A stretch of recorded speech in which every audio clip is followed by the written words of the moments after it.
I had the perfect life.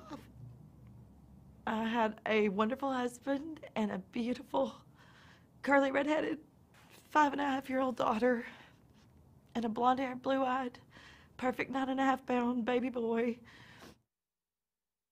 My son Caleb and I spent the day at home, and Rick, my husband, and Macy, my daughter, got home from school, and I wasn't feeling well. Rick and I decided that I would indeed go to the emergency room just to have things checked out.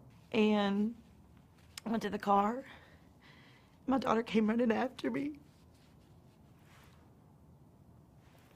She said, "I love you."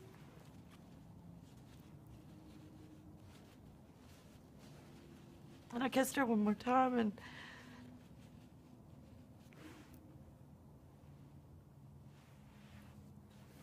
that was the last time I ever saw her. They were killed about 5 miles from my home by a guy that was going over 100 miles an hour. My life was in that van. I tell you all of this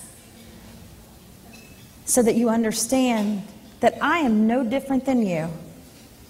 If I were sitting in the audience and I heard some woman that was telling this story and she was standing upright, much less that she had curled her hair twice, I would have thought, I could never survive that. I could never have handled that.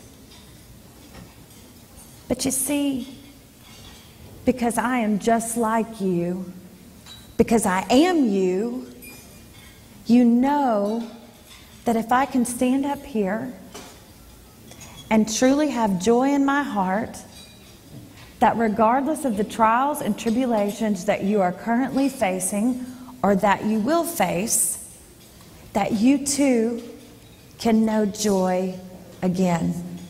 Because I'm living proof of that. I'm living proof of that. But it took a, thank you.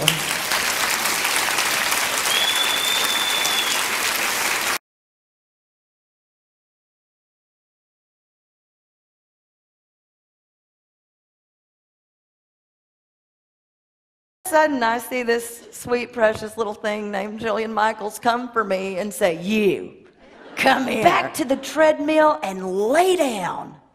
And I thought, thank goodness, because I am exhausted.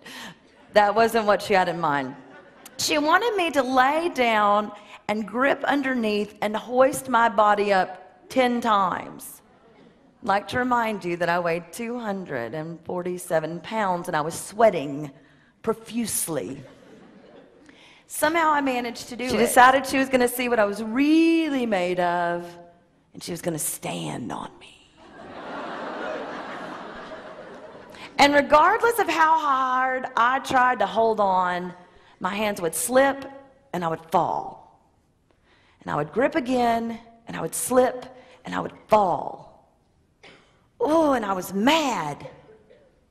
Oh, because I am a perfectionist. Because I want to be strong and I want to be the best at things and I want people to think I'm great and that I'm doing a good job. And she'd made me fail. But then, in hindsight, I look back at it and I think, you know, for the first time since the wreck, I was giving my all to something. And my all wasn't good enough that day, but that was the start. Because had I never started there with that failure, I would never be standing here today with you.